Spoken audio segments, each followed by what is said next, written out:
Bihar news में स्वागत है आपका दोस्तों। मैं हूं फिरदौस गनी और आप देख रहे हैं केडीबी लाइव। दोस्तों आज हो चुका है 4 मई 2025। तो आज की पूरे बिहार की टॉप न्यूज लेकर आए हैं आपके लिए।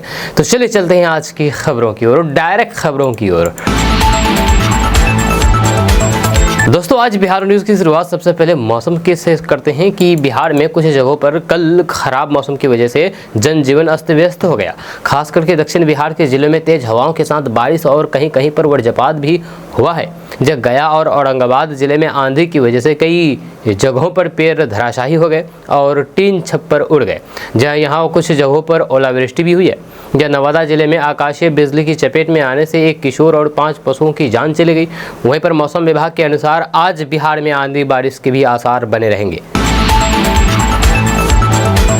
दोस्तों बिहार में जातिगत सर्वे हुआ है। अब जातिगत सर्वे में गरीबों को 2 लाख रुपए तक दिया जाएगा। जी हाँ, अब नीतीश सरकार इस जातिगत सर्वे में आंकड़े जांचेगी और कई नाम भी काटे जाएंगे। जैसे कि आपको पता है कि जेडीयू और आरजेडी गठबंधन की सरकार ने 3 साल पहले जातिगत जनगणना कराने का ऐलान किया था। नीतीश कुमार की सरकार ने ऐलान किया था कि सर्वे में सामने आए 94 लाख परिवारों की वे 2 लाख रुपए देकर के मदद करेंगे। हालांकि बाद में आरजेडी और जेडीयू का गठबंधन टूट गया। अब नीतीश कुमार की सरकार जातिगत सर्वे के आंकड़े को स्कैन और फिल्टर करना चाहती है। यह सरकार का कहना है कि बहुत सारे ऐसे परिवार हैं जो कि अन्य योजनाओं का फायदा पहले से ही ले रहे हैं।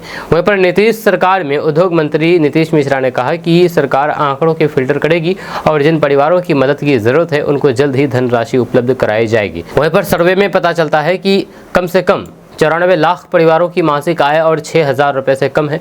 इसके बाद 7 नवंबर 2023 को नीतीश कुमार ने ऐलान कर दिया है कि गरीब परिवारों को रोजगार या फिर बिजनेस शुरू करने के लिए 2-2 लाख रुपए की मदद दी जाएगी।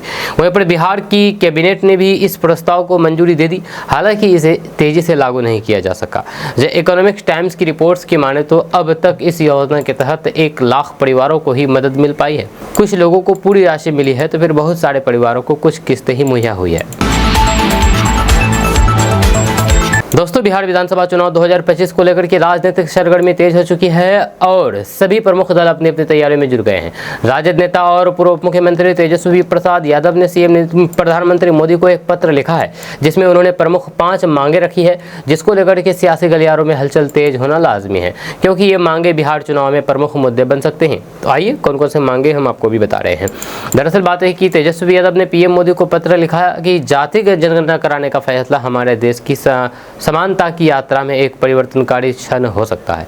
इस जनगणना के लिए संघर्ष करने वाले लाखों लोग सिर्फ आंकड़ों की नहीं बल्कि सम्मान की, सिर्फ गणना की नहीं बल्कि सशक्तिकरण की प्रतीक्षा कर रहे हैं। इसके साथ ही उन्होंने 5 महत्वपूर्ण मांगे रखी है, जिसमें है निजी क्षेत्र में आरक्षण पहला, दूसरा है अनुबंधनों में आरक्षण, तीसरा है न्यायपालिका में आरक्षण, चौथा है जाति जनगणना के आंकड़ों के आधार पर अनुपस्थित आरक्षण और अंत में 5वां है लंबित मंडल आयोग का पूर्ण कार्यान्वयन निजी क्षेत्र में आरक्षण।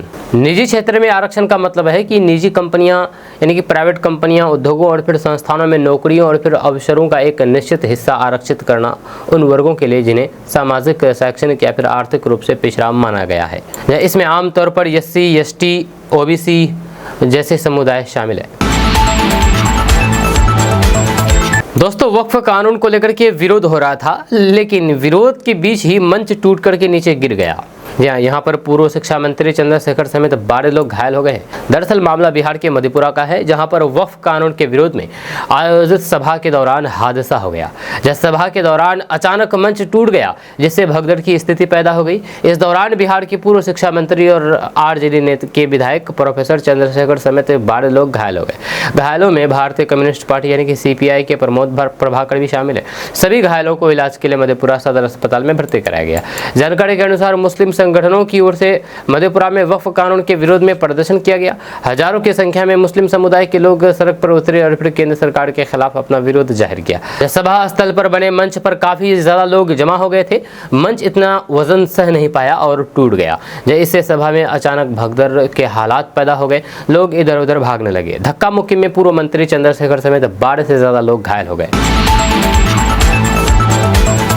दोस्तों तेजस्वी यादव इन दिनों पूरी तरीके से चुनावी मोड में नजर आ रहे हैं। लगातार वे हर समाज के लोगों के बीच जा रहे हैं। आज उन्होंने पटना के मिलर हाई स्कूल ग्राउंड में अति पिछड़ों के कार्यक्रम को संबोधित किया। उन्होंने बताया है कि अति पिछड़े लोग आज समाज में अपने हक की बात करते हैं। ये हक उन्हें लालू जी की वजह से मिला है। वहीं पर तेजस्वी यादव ने कहा है कि 90 के दशक के पहले अति पिछड़ों को चप्पल पहनाने की छूट नहीं थी, जब कुएं से पानी निकालने नहीं दिया जाता था। जी हाँ, यानी कि तेजस्वी यादव का कहना है कि 90 के दशक से पहले जो अति पिछड़ा समाज है उनको चप्पल नहीं पहनाने दिया जाता था। जी हाँ, चप्पल पहनने की छूट नहीं थी, लोग चप्पल नहीं पहनते थे, मतलब कि पहनने ही नहीं दिया जाता था उन लोगों को, अति पिछड़ों को। से यहाँ तक नहीं बल्कि कुएं से पानी नहीं निकालने देते थे, या शादी में घोड़ी चढ़ने नहीं देते थे। हालांकि आज भी ऐसा कुछ हो रहा है, कई मामले सामने आ रहे हैं कि शादी में घोड़े पर चढ़ने नहीं दिया जाता है अति पिछड़े लोगों को, कुछ भी करने नहीं दिया जाता था, जब मजदूरी का पैसा भी नहीं मिलता था, नया कपड़ा पहनने नहीं दिया जाता था। लालू ने आपको हक दिलाया, यह कहना है तेजस्वी यादव का। साथ ही साथ तेजस्वी यादव ने कहा है कि लालू प्रसाद यादव जाने कितने लोगों को विधायक, सांसद और मंत्री बनाया, ये किसी से छुपा हुआ नहीं है। आज हर कोई अति पिछड़ा की बात करता है। वे लोग भी जिन्होंने कर्पूरी ठाकुर को गालियां दिया, आज हम लोगों के कारण वही लोग कर्पूरी ठाकुर को भारत रत्न देने के लिए मजबूर हो गए। इस दौरान तेजस्वी यादव ने कहा है कि राजद पिछले कुछ चुनाव से ज्यादा इस बार अति पिछड़ा समाज को टिकट देगी। तेजस्वी यादव ने कहा है कि आप एक कदम हमारी तरफ चलिए, हम 4 कदम चलेंगे, आप 4 कदम चलिए, हम 16 कदम चलेंगे। साथ ही साथ तेजस्वी यादव ने कहा है कि जब हमारी सरकार आएगी तो इतना काम करेंगे, इतना काम करेंगे कि आप कल्पना भी नहीं कर पाएंगे। मुझे उन लोगों की तरह 5 साल की राजनीति नहीं करनी है, लंबी राजनीति करनी है, जब तक मेरे बाल पक नहीं जाते, जब तब तक काम करना है। इस दौरान दूसरे समाज के लोग भी आप लोगों को देख कर विश्वास नहीं करेंगे। आरजेडी मुसलमानों की पार्टी है, देश के मुसलमान भारत नहीं बल्कि पाकिस्तान के साथ है। ये कहना मेरा नहीं है, बल्कि ये कहना है भाजपा विधायक का। एक भाजपा विधायक का बिगड़ा बोल सामने आया है। आपको बता दूं कि पहलगाम हमले में जिस तरह से घटना हुई है उससे देश में आक्रोश है। ये आक्रोश अब राजनीतिक रंग ले चुका है। जब भागलपुर के बीरपुर से विधायक सह सचेत इंजीनियर कुमार शैलेंद्र ने कहा कि देश का मुसलमान भारत के साथ नहीं बल्कि पाकिस्तान के साथ खड़ा है। उन्होंने कहा कि 27 लोगों की जान गई है, लेकिन बीरपुर में किसी मुसलमान ने उनके एक कैंडल तक नहीं जलाया, बल्कि वे लोग देश के हिंदुओं को मुसलमान बनाना चाहते हैं। ये कहते हैं कि जब तक कलमा नहीं पढ़ेंगे एक भी हिंदुओं को नहीं छोड़ेंगे। जी हाँ, ये कहना है भाजपा विधायक कुमार शैलेंद्र का। आपको बता दें कि भाजपा विधायक कुमार शैलेंद्र ने जो ये बात कही है ये बिल्कुल गलत है, क्योंकि बिहार में हर एक जिला से कैंडल मार्च निकाला गया। इस घटना के विरोध में प्रदर्शन हुआ, खास करके मुस्लिम समुदाय ने बढ़ चढ़ करके इसमें हिस्सा लिया और इस घटना की कड़ी निंदा की। जी हाँ, आप यकीन नहीं करेंगे कि किशनगंज में करीब 67 से 70% मुसलमान रहते हैं और यहाँ पर एक बार नहीं बल्कि कई बार यहाँ के मुसलमानों ने कैंडल मार्च निकाल करके विरोध प्रदर्शन किया और खुलेआम पाकिस्तान को ललकारा, जो कि केडीबी लाइव में इस तरीके की वीडियो आपको दिख जाएंगे अगर आप जाके देखेंगे तो फेसबुक में और यूट्यूब में। लेकिन यहाँ पर कुमार शैलेंद्र ऐसी बातें करके मुसलमानों को टारगेट कर रहे हैं और मुसलमानों को पाकिस्तानी साबित करने के तुले हुए हैं। जी हाँ, ये कुछ नहीं बस राजनीति है। आपको बता दूं कि कुमार शैलेंद्र, हम इसको सिलेंडर ही कहेंगे क्योंकि ये शैलेंद्र नहीं बल्कि सिलेंडर है। उन्होंने कहा कि ये वह तबका है जिनके लिए कितना भी अच्छा करो वे आपको कभी वोट नहीं देंगे। देश की जो भी योजनाएं चलती है उनका लाभ उन्हें मिलता है, उन्हें भी चावल मिलता है, उज्ज्वला का लाभ दिया जाता है, लेकिन बात जब वोट देने की बारी आती है तो वे राजद को देते हैं। जी आपको बता दें कि कुमार सिलेंडर को ये तो पता होना चाहिए कि ये देश संविधान से चलता है और इस संविधान में बताया गया है कि हर एक इंसान को अपने अपने तरीके के हिसाब से चलने की आज़ादी है और जिसको जो चाहे उसको वोट कर सकता है। लेकिन उन्होंने खास करके मुसलमानों को टारगेट किया है। साथ ही साथ उन्होंने मुसलमानों के बारे में और भी भद्दी बातें कही है। जब उन्होंने कहा कि मुसलमानों के घर के बाहर नालियां बहता है, लैट्रिन बहता है, लेकिन कभी उन पार्टियों के नेताओं को नहीं कहते हैं कि इनकी सफाई कौन कराएगा। जब कुमार सिलेंडर ने कहा कि मेरे इलाके में हिंदुओं की आबादी 70% है, यहाँ 30% मुस्लिम है, लेकिन फिर भी चुनाव में सभी उन लोगों की जीत हुई है। वजह है कि हम लोग आपस में लड़ते रहते हैं, एकजुट नहीं है। जब अपनी बात पर कायम रहते हुए कुमार सिलेंडर ने राजद को मुसलमानों की पार्टी बताया है। जहाँ उन्होंने कहा है कि राजद के लोगों को सबसे ज़्यादा चिंता मुसलमानों की है। आपका इसके बारे में क्या कहना है, नीचे कमेंट बॉक्स में कमेंट करके ज़रूर बताइएगा। तुमने 4 भगाए हो, हम तुम्हें बिहार से भगा देंगे। ये कहना मेरा नहीं है बल्कि ये कहना है असदुद्दीन ओवैसी का। आपको बता दें कि बिहार विधानसभा चुनाव से पहले एआईएमआईएम चीफ सदर असदुद्दीन ओवैसी साहब 2 दिवसीय दौरे पर बिहार पहुंचे और कार्यकर्ताओं ने उनका भव्य स्वागत किया। असदुद्दीन ओवैसी ने किशनगंज के बहादुरगंज में जनसभा को संबोधित करते हुए विधानसभा चुनाव की हुंकार भरी। उन्होंने राजद पर निशाना साधते हुए कहा कि तुमने 4 को भगाए हो, हम तुम्हें बिहार से ही भगा देंगे। उन्होंने कहा कि जो 4 विधायक एआईएमआईएम छोड़ करके भागे थे वे कायर थे, उन्हें सीमांचल की जनता आने वाले विधानसभा चुनाव में जरूर सबक सिखाएगी। वहीं पर एआईएमआईएम चीफ हैदराबाद के सांसद असदुद्दीन ओवैसी ने कहा कि तुम 4 को भगाए हो, हम 24 को जिताएंगे। उन्होंने कहा कि बिहार में जब यादव का संगठन हो सकता है, कुशवाहा कुर्मी अपर कास्ट दलित महादलित का संगठन हो सकता है, तो फिर मुसलमानों का अपना संगठन क्यों नहीं हो सकता। असदुद्दीन ओवैसी ने बहादुरगंज विधानसभा के लिए अपने उम्मीदवार का नाम भी घोषणा कर दिया है। उन्होंने आगे कहा है कि तत्कालीन प्रधानमंत्री यानी कि पूर्व प्रधानमंत्री डॉक्टर मनमोहन सिंह ने 2010 में लोकसभा में जाति जनगणना कराने का आश्वासन दिया था कि हमारी सरकार जातिगत जनगणना पर विचार करेगी। फिर कैबिनेट कमेटी बनी और फिर कमेटी ने इसकी अनुशंसा करवाई है। फिर प्रधानमंत्री ने उस वक्त सामाजिक आर्थिक सर्वे का काम करवाया था, जहाँ उस सर्वेक्षण की रिपोर्ट आज तक सार्वजनिक नहीं हुई है। दोस्तों, बिहार के मोकामा के पूर्व विधायक अनंत सिंह को कोर्ट ने बरी कर दिया है। आपको बता दूं कि 2 दिन पहले 1 दिन के पैरोल पर जेल से बाहर आए मोकामा के पूर्व विधायक अनंत सिंह को कोर्ट से बड़ी राहत मिली है। कोर्ट ने उन्हें 6 साल पुराने मामले में सबूत के अभाव में बरी कर दिया। यह फैसले के बाद अनंत सिंह के समर्थकों ने खुशी जाहिर की है। आपको बता दें कि मोकामा के पूर्व विधायक अनंत सिंह पर 2019 के लोकसभा चुनाव में बिना इजाजत के 16 गाड़ियों से धरहरा प्रखंड में कांग्रेस प्रत्याशी सह पत्नी नीलम देवी के पक्ष में प्रचार किया था। इस मामले में तत्कालीन फ्लाइंग स्क्वाड की टीम में दंडाधिकारी रहे जमालपुर के अंचलाधिकारी अबुल हुसैन ने अनंत सिंह सहित उनके 80 से 100 समर्थकों पर केस दर्ज कराया था। शनिवार को मुंगेर एमपी एमएलए कोर्ट के विशेष न्यायाधीश सह अपर मुख्य न्यायिक दंडाधिकारी प्रथम सहायक सह न्यायाधीश प्रथम कुमार पंकज ने साक्ष्य के अभाव में इस मामले में अनंत सिंह को रिहा कर दिया।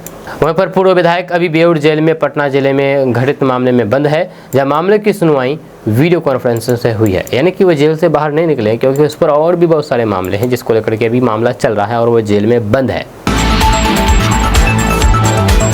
इस बार आरजेडी भिखारी बनकर के मेरे पास आएगी, ये कहना मेरा नहीं बल्कि ये कहना है असदुद्दीन ओवैसी का। उन्होंने तेजस्वी यादव को खुली चुनौती दे दी है। आपको बता दूं कि बिहार में मात्र 6 महीने का समय बचा है विधानसभा चुनाव को लेकर के। इसे लेकर के यहाँ पर नेताओं का डेरा लगा हुआ है। इस साल के अंत में होने वाले बिहार विधानसभा चुनाव को लेकर के चुनावी पारा भी काफी तेजी से चढ़ने लगा है। जब बिहार में पॉलिटिकल पार्टियां चुनावी जनसभाएं करने में जुट गई है, जब इस बीच नेताओं के आरोप प्रत्यारोप का दौर जारी है। ऐसे में एआईएमआईएम के राष्ट्रीय अध्यक्ष बैरिस्टर असदुद्दीन ओवैसी ने बिहार के किशनगंज पहुंचे, जब वे यहां एक चुनावी रैली में हिस्सा लेने के लिए आए हुए थे।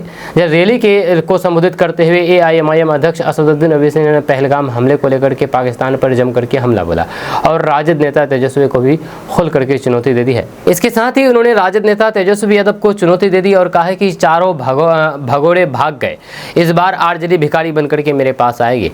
आपको बता दूं कि 2020 के बिहार विधानसभा चुनाव में आरजेडी के 4 नेताओं ने असदुद्दीन ओवैसी की पार्टी से चुनाव लड़ा था, पर ध्यान देने वाली बात यह है कि जीतने के बाद चारों नेता आरजेडी में चले गए थे। असदुद्दीन ओवैसी ने आरजेडी को चुनौती देते हुए कहा है कि जो 4 विधायक पार्टी छोड़ करके गए हैं वे बुजदिल थे। राजद को मैं चुनौती देता हूं कि वे भिखारी बनकर के मेरी पार्टी के पास आएंगे। चारों भगोड़े भाग गए और सीमांचल के लिए कुछ नहीं कर पाए। अख्तरुल ईमान अकेले मेरी पार्टी के विधायक हैं जो मेरे साथ बने हुए हैं। जब वहीं पर पिछले सप्ताह कांग्रेस के पूर्व विधायक तौसीफ आलम, जिन्होंने ओवैसी की पार्टी एआईएमआईएम का दामन थामा था, वे शनिवार को किशनगंज में ओवैसी द्वारा रैली को संबोधित करने के दौरान मंच पर मौजूद थे। इतना ही नहीं, मंच से संबोधन के दौरान एआईएमआईएम के राष्ट्रीय अध्यक्ष बैरिस्टर असदुद्दीन ओवैसी ने पाकिस्तान पर भी जम करके हमला बोलने का काम किया। असदुद्दीन ओवैसी ने कहा कि पाकिस्तान से आए हुए दहशतगर्दों ने पहलगाम की घटना को अंजाम दिया और धर्म पूछ करके लोगों को गोली मारी। पहलगाम में मारे गए लोगों की याद में 1 मिनट के लिए असदुद्दीन ओवैसी मौन भी रख दिया, मौन धारण किया। वहीं पर एआईएमआईएम के अध्यक्ष असदुद्दीन ओवैसी ने रैली में मौजूद सभी लोगों को पहलगाम में मारे गए लोगों की याद में 1 मिनट के लिए मौन रहने को कहा है। ओवैसी ने कहा है कि पहलगाम में जो हुआ वह अफसोसजनक और इंसानियत के खिलाफ है। जब कोई हमारे भारत की जमीन पर आकर के यहाँ रहने वाले लोगों की जान नहीं ले सकता। और उन्होंने आगे कहा है कि पिछले कई दशकों से पाकिस्तान से आने वाले दहशतगर्द यहाँ पर रहने वाले लोगों की जान ले लेते हैं।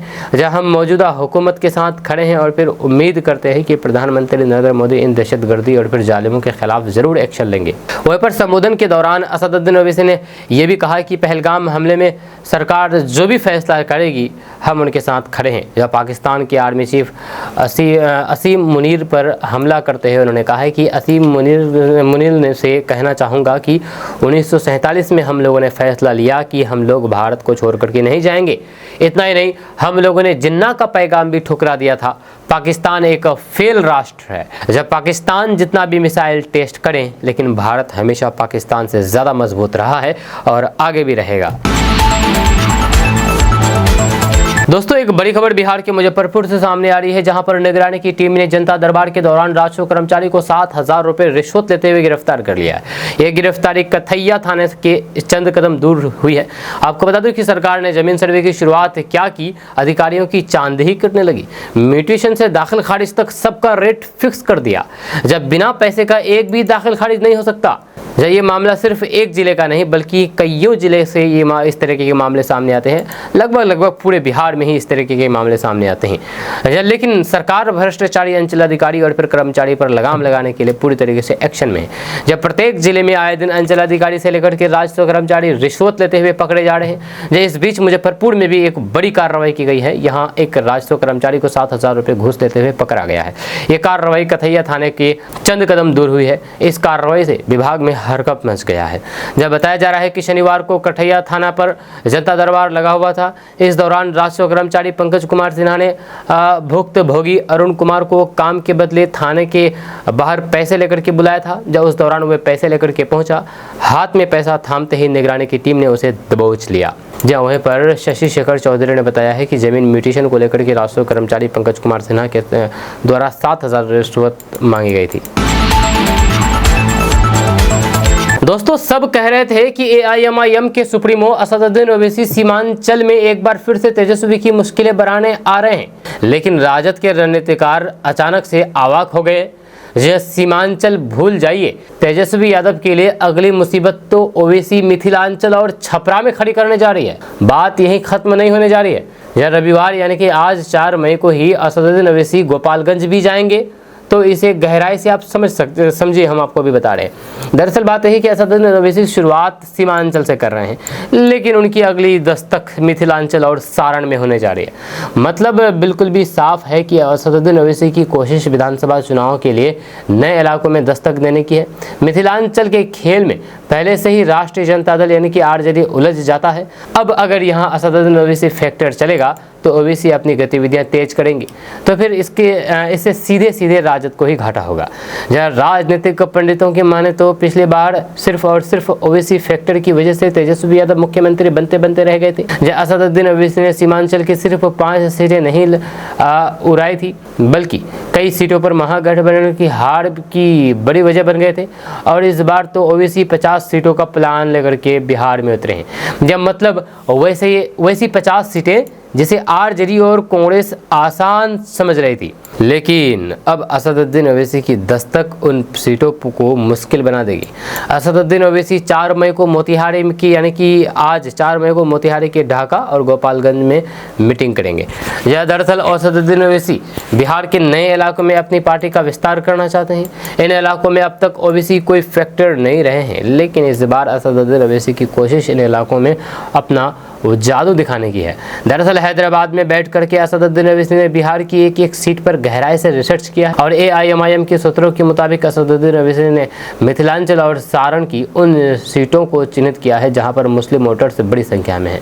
असदुद्दीन ओवैसी और फिर उनकी पार्टी इन सीटों पर इस बार खूब पसीना बहाएंगे। हालांकि ऐसा नहीं है कि असदुद्दीन ओवैसी के लिए रास्ता बहुत आसान है। आपको बता दूं कि सिवान में पूर्व सांसद शहाबुद्दीन के परिवार और राजद सुप्रीमो लालू प्रसाद यादव के परिवार के बीच एक समय चौड़ी हुई खाई अब भर चुकी है। दोनों परिवारों ने हाथ मिला लिया है। ऐसे में ओवैसी के लिए सारण में अपनी मजबूत पेश करना आसान नहीं होगा, लेकिन छपरा, गोपालगंज और फिर सिवान के इलाके की विधानसभा सीटों पर अगर ओवैसी की पार्टी अपने उम्मीदवार उतारती है तो फिर इससे समीकरण तो जरूर बिगड़ेगा। दरअसल ओवैसी चाहते हैं कि बिहार में मुस्लिम वोट बैंक पर जिस तरह से राजद का एकाधिकार है उसे खत्म कर दिया जाए। इसीलिए असदुद्दीन ओवैसी लगातार ये पूछ रहे हैं कि लालू परिवार ने मुसलमानों के लिए क्या किया है? जब मुसलमानों की लीडरशिप को आगे क्यों नहीं बढ़ाया? या इतने कम मुसलमान विधायकों को मंत्री क्यों नहीं बनाया? और कभी भी मुस्लिम मंत्रियों को अहम विभाग क्यों नहीं दिए? या दूसरी तरफ आरजेडी और कांग्रेस असदुद्दीन ओवैसी की पार्टी को बीजेपी की बी टीम बता रही है। अब देखिए बिहार के अल्पसंख्यक किस पर भरोसा करते हैं, ये तो फिर आने वाले वक्त ही बताएंगे। आपका इसके बारे में क्या कहना है? नीचे कमेंट बॉक्स में कमेंट करके जरूर बताइएगा। दोस्तों, जातिगत जनगणना पूरे देश में होगी, लेकिन हम अगर जातिगत जनगणना सर्वे में अगर हम अपनी जाति नहीं बताएंगे तो क्या होगा, ये सवाल है। चलिए हम बात करते हैं कि आखिर कानून इस बारे में क्या कहते हैं। यानी कि आपके पास जब जातिगत जनगणना कराने के लिए टीम आएंगे और आप नहीं बताएंगे अपनी जाति, तो आपके साथ क्या होगा? दरअसल बात है कि केंद्र सरकार ने जातिगत जनगणना कराने की घोषणा की। इसमें भारत में रहने वाले हर व्यक्ति से उसकी जाति के बारे में पूछा जाएगा, लेकिन अगर कोई भी अपनी जाति नहीं बताना चाहता है तो फिर क्या होगा, ये सवाल है। सरकार के ऐलान के बाद से कुछ लोगों के जहन में ये सवाल उठ रहे हैं कि अगर वे अपनी जाति नहीं बताना चाहते हैं तो क्या होगा। इस प्रश्न का जवाब जानने से पहले जान ले कि जनगणना कैसे की जाती है और जनगणना अधिनियम के प्रावधान क्या है। दरअसल एक न्यूज़ चैनल ने सरकारी सूत्रों के हवाले से बताया है कि जातिगत जनगणना पूरी तरीके से डिजिटल होगी। इसमें आर्टिफिशियल इंटेलिजेंस यानी कि एआई का बड़े पैमाने पर इस्तेमाल किया जाएगा। यह जनगणना जियो फेंसिंग के माध्यम से की जाएगी। यह ओबीसी के लिए एक अलग कॉलम बनाया जाएगा। यह अभी तक SC ST के लिए सिर्फ एक कॉलम था, जहाँ क्योंकि सिर्फ उनकी ही निगरानी होती थी। या अब ओबीसी के उन श्रेणी कॉलम पर भी विचार किया जा रहा है। इसमें लगभग 30 प्रश्न होंगे जो जनगणना के दौरान पूछे जाएंगे। जैसे सामाजिक और फिर आर्थिक स्थिति भी इसी आधार पर निर्धारित की जाएगी। या अब मूल प्रश्न पर आते हैं कि जनगणना के लिए विशेष कानूनी प्रावधान बनाए गए हैं। ये जनगणना अधिनियम 1948 के तहत आयोजित की जाती है। अब उन सवालों के बारे में बात करेंगे जिनका जवाब देना अनिवार्य है। तो सबसे पहले आपसे पूछा जाएगा आपकी उम्र कितनी है। उसके बाद पूछा जाएगा कि आप महिला है या पुरुष हैं। उसके बाद आपसे पूछी जाएगी क्या आप विवाहिता है या नहीं, यानी कि मैरिड अनमैरिड, सिंगल है या फिर शादी कर लिए हैं। उसके बाद आप क्या करते हैं, आप कहाँ रहते हैं और कहाँ से हैं, आप यहाँ कितने समय से रह रहे हैं। साथ ही साथ आपसे ये भी पूछा जाएगा कि गलत जानकारी देने पर 1000 रुपये का जुर्माना भी लगाया जाता है। इन प्रश्नों का जवाब आपको देना ही देना है, जैसा ही। अब जिन प्रश्नों के बारे में आपको बताने जा रहे हैं, इन प्रश्नों का जवाब अनिवार्य नहीं है। जैसे कि आपका धर्म क्या है, आप किस पार्टी की ओर झुकाव रखते हैं, आपके स्वास्थ्य विकलांगता से संबंधित व्यक्तिगत प्रश्न भी पूछे जाएंगे। वहीं पर आधार कार्ड, पैन कार्ड जैसे व्यक्तिगत पहचान दस्तावेज के बारे में पूछे जाएगी। आपको बता दूं कि अभी तक जनगणना अधिनियम में जाति बताना अनिवार्य नहीं था, केवल SC ST से ही पूछा जा रहा था। लेकिन अब जातिगत जनगणना होने जा रही है, इसलिए हर किसी से उसकी जाति पूछी जाएगी। जाति घोषित करना अनिवार्य या फिर वैकल्पिक बनाने के लिए अभी तक कोई भी कानून नहीं है। इसलिए जब सरकार इस संबंध में अधिसूचना जारी करेगी और कानून बनाएगी तो फिर इस पर स्थिति स्पष्ट हो जाएगी। आपका इसके बारे में क्या कहना है, नीचे कमेंट बॉक्स में कमेंट करके जरूर बताइएगा। दोस्तों, पटना हाईकोर्ट ने बिहार के हजारों निजी डिग्री कॉलेजों में कार्यरत शिक्षकों को बड़ी राहत देते हुए एक ऐतिहासिक फैसला सुनाया है। कोर्ट ने आदेश दिया है कि 19 अप्रैल 2007 से पहले नियुक्त सभी योग्य शिक्षकों को वेतन, पेंशन और फिर अन्य सेवा लाभ दिए जाएं। ये आदेश 3 महीने के भीतर लागू करने का भी निर्देश दिया गया है। यह फैसला कार्यकारी मुख्य न्यायाधीश आशुतोष कुमार और फिर न्यायमूर्ति पार्थ सारथी की खंडपीठ ने सुनाया, जिसने बिहार सरकार की 2 अपीलों को खारिज करते हुए शिक्षकों के पक्ष में निर्णय दिया है। दोस्तों, भारत की नदियों पर ग्लोबल वार्मिंग का बुरा असर पड़ा है। जी हाँ, ग्लोबल वार्मिंग का असर इस बार उत्तर बिहार की जीवन रेखा कही जाने वाली कोसी नदी पर साफ दिख रहा है। नेपाल के गोसाई इंथान चोटी से निकल करके बिहार के कुर्सेला कटिहार में गंगा से मिलकर के बंगाल की ओर बढ़ने वाली ये नदी इस साल वैशाख की गर्मी में ही पानी के अभूतपूर्व संकट से जूझ रही है। यह पहली बार देखा गया है कि वैशाख महीने में कोसी की धार इतनी कमजोर हो गई है कि नदी अब नाले जैसे दिखने लगी है। स्थानीय मछुआरों के अनुसार नदी में भारी मात्रा में गाद जमा होने और लगातार तेज गर्मी के कारण कोसी का प्रवाह नवगछिया की मदरौली से ही धीमा हो गया है। यह परिणाम स्वरूप कुर्सेला पुल के नीचे मुख्य धारा के बीच डेल्टा उभरने लगे हैं। इससे न सिर्फ नावों की आवाजाही में बाधा उत्पन्न हो रही है, बल्कि मछुआरों की आजीविका भी संकट में आ गई है। वहीं पर स्थानीय मछुआरे पवन सैनी, महेश मंडल आदि बताते हैं कि कोसी में जलस्तर कम होने से गंगा नदी का प्रवाह भी प्रभावित होगा, जब विशेष रूप से झारखंड के साहिबगंज क्षेत्र में। इससे इस बार गंगा में चलने वाली क्रूज और कार्गो जहाज़ों के परिचालन पर भी असर पड़ सकता है। जब वहीं पर कोसी से सटे बस्तियों में रहने वाले हजारों लोग मछली पालन और फिर पकड़ने पर निर्भर है, जिनके समक्ष अब रोजगार का संकट मंडरा रहा है। दोस्तों, केंद्रीय मंत्री चिराग पासवान ने एनडीए से अलग होने के संकेत दिए हैं। अब क्या था, आरजेडी ने ताली पीट दी है। दरअसल बात है कि लोजपा रामविलास प्रमुख चिराग पासवान एनडीए से उखड़े कई दिनों से नजर आ रहे थे, चाहे ताड़ी का मुद्दा हो या फिर बढ़ते क्राइम का मुद्दा।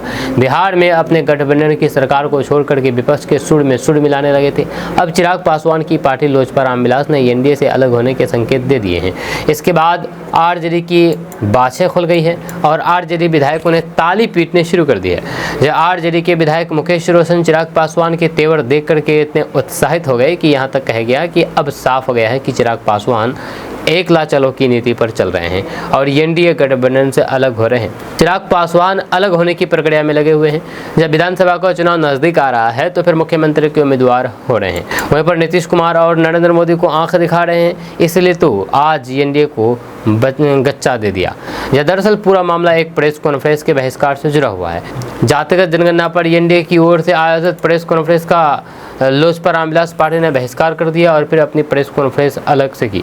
जब यहाँ तक कि एनडीए की प्रेस कॉन्फ्रेंस में चिराग पासवान की तस्वीर तक लगाई गई थी, पर चिराग पासवान नहीं आए।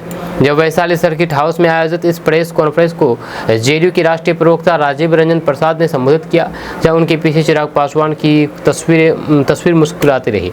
वहीं पर राजीव रंजन प्रसाद ने किसी तरह चिराग पासवान के ना आने और फिर उनकी पार्टी से किसी नेता के ना आने पर सफाई देकर के स्थिति को संभालने की कोशिश करते रहे कि कोई दूसरा कार्यक्रम होगा या कहीं और जाना होगा। लेकिन इसके बाद जो हुआ उससे तो एनडीए के नेताओं का चेहरा लटक गया और आरजेडी नेता ताली पीटने लगे। दरअसल चिराग पासवान की पार्टी की तरफ से उसी सर्किट हाउस में ही बाद में अलग से प्रेस कॉन्फ्रेंस की गई। प्रेस कॉन्फ्रेंस करने वाले एलजेपी रामविलास के प्रदेश महासचिव मुकेश पासवान ने जातिगत जनगणना के फायदे के बारे में बताया। उन्होंने कहा है कि इसकी मांग लंबे समय से रामविलास पासवान ने भी की थी। जो चिराग पासवान भी जहां सभा करते थे वहां जाति जनगणना की भी मांग करते थे। अब मोदी कैबिनेट से मंजूरी मिल गई है, इसके लिए उन्होंने पीएम मोदी और फिर चिराग पासवान का आभार जताया है। एनडीए से अलग होकर के जातिगत जनगणना पर लोजपा ने प्रेस कॉन्फ्रेंस क्यों की, इस पर मुकेश पासवान ने कुछ भी साफ नहीं कहा है, लेकिन इतना कह करके बहुत कुछ कह गए कि हम अपनी पार्टी की तरफ से प्रेस कॉन्फ्रेंस कर रहे हैं। दोस्तों, एआईएमआईएम बिहार चुनाव में किसी से भी गठबंधन नहीं करेगी। आपको बता दूं कि बिहार विधानसभा चुनाव को देखते हुए असदुद्दीन ओवैसी की पार्टी एआईएमआईएम ने भी तैयारियां तेज कर दी है। असदुद्दीन ओवैसी ने किशनगंज जिले में शनिवार को विधानसभा चुनाव का आगाज कर दिया। पहलगाम हमले के विरोध में असदुद्दीन ओवैसी ने हाथ में काली पट्टी बांध करके जनसभा को संबोधित किया। रैली में उन्होंने केंद्र सरकार, बिहार सरकार, बीजेपी, जेडीयू, आरजेडी और फिर कांग्रेस पर तीखा हमला बोला। उन्होंने चंद्रबाबू नायडू और फिर चिराग पासवान पर भी जमकर के निशाना साधा। एआईएमआईएम चीफ असदुद्दीन ओवैसी ने कहा है कि उनकी पार्टी बिहार में अधिक से अधिक सीटों पर चुनाव लड़ेगी। ओवैसी ने बिहार में किसी पार्टी के साथ गठबंधन से इनकार किया है। एक सवाल के जवाब में असदुद्दीन ओवैसी ने कहा है कि फिलहाल अपनी पार्टी को मजबूत करने का काम वे कर रहे हैं। वहीं पर बहादुरगंज विधानसभा क्षेत्र में रैली को संबोधित करते हुए असदुद्दीन ओवैसी ने आरजेडी पर तंज कसते हुए कहा कि ये हमारे 4 बुज़दिल को लेकर के गए, हम इस बार 4 के बदले 24 लाएंगे।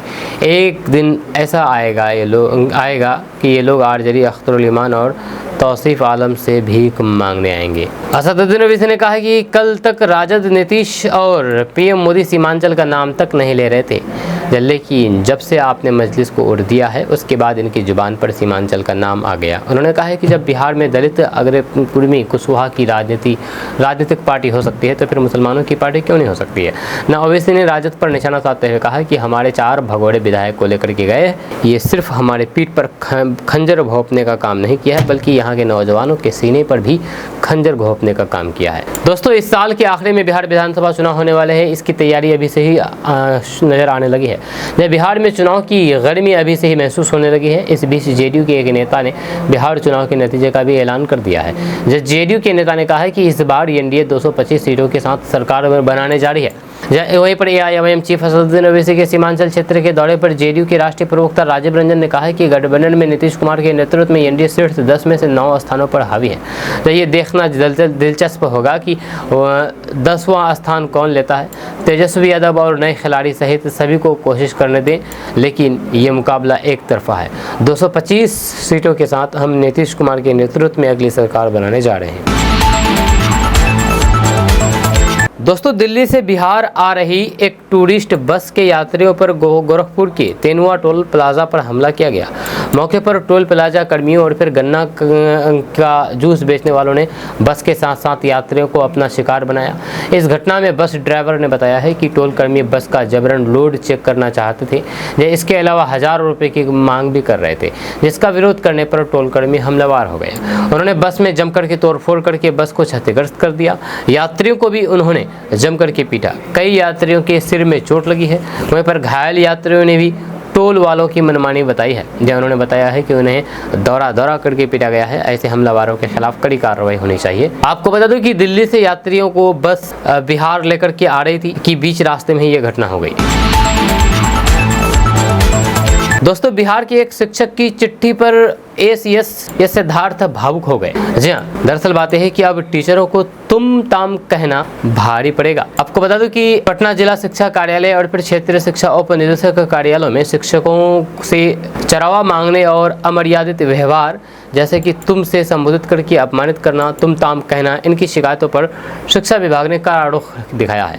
जब विभाग के अपर मुख्य सचिव डॉक्टर एस सिद्धार्थ ने गंभीरता से लेते हुए आदेश जारी किया है कि ऐसे व्यवहार करने वाले पदाधिकारियों पर दंडात्मक कार्रवाई किया जाएगा। यानी कि कोई भी पदाधिकारी टीचर को तुम कह करके नहीं बोल सकता। यानी कि कोई भी पदाधिकारी अब टीचरों को तुम कह करके नहीं पुकार सकते हैं। जब आपको बता दें कि शिक्षा विभाग के आदेश के मुताबिक अब शिक्षकों के वेतन भुगतान के बाद ही जिला शिक्षा पदाधिकारियों, जिला कार्यक्रम पदाधिकारियों एवं उनके कार्यालयों के अधीनस्थ अधिकारी कर्मचारियों को वेतन मिलेगा। इस आदेश से सिर्फ ग्रुप D के कर्मचारियों को मुक्त रखा गया है। दोस्तों, बिहार पुलिस में संविदा पर बहाल करीब 1,500 से अधिक चालक सिपाही अस्थायी रूप से नियुक्त किए जाएंगे। जब DGP विनय कुमार ने हाईकोर्ट के निर्णय के आलोक में इससे जुड़ा आदेश जारी कर दिया है, जहाँ इसमें ऐसे चालक सिपाही जो 12वीं परीक्षा पास हैं उन्हें 15 मई 2025 तक संबंधित जिला और फिर इकाई में अस्थायी रूप से नियुक्त किए जाने का आदेश दिया गया है। DGP ने जारी आदेश में कहा गया है कि वैसे संविदा चालक जो वर्तमान में केवल 10वीं पास है उन्हें फिलहाल 60 वर्ष की सेवानिवृत्त आयु तक संविदा नियुक्त की जाएगी।